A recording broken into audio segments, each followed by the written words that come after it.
মুত্তাকি বান্দার কবর হবে একরকম, বেনামাজির কবর হবে আর এক রকম। কথাটা কার? জোরে কোন কথাটা কার? বেনামাজি যখন কবর করা হবে, বেনামাজির কবরে দুইজন ফেরেশতা আসবে, এসে বলবে মার রব্বুক, তোমার প্রভুকে। বেনামাজি বলবে প্রভু? রব মানে তো আমি বুঝি না।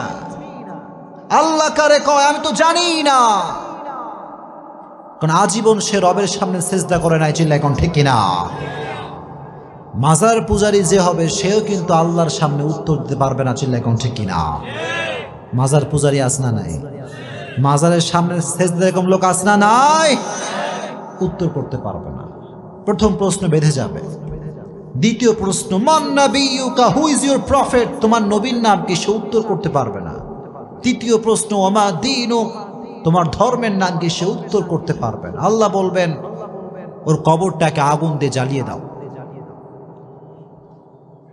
কবরটাকে ছারখার করে দাও আগুন দিয়ে।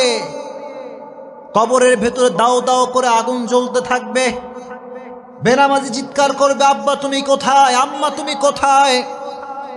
দুনিয়ার জমিনে বিপদে পড়লে আব্বা বাঁচিয়েছে, আম্মা বাঁচিয়েছে, কিন্তু কবরে কি কেউ বাঁচাতে পারবে?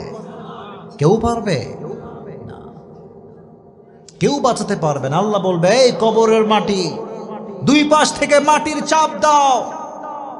এমন ভাবে দুই পাশ থেকে মাটির চাপ দেওয়া শুরু হবে, বেনামাজি পাঁজরের হাড়গুলো ভেঙ্গে চুরমার হয়ে যাবে। নাউজুবিল্লাহ। বেনামাজি চিৎকার করতে থাকবে, পাগলের মতো চিৎকার করবে।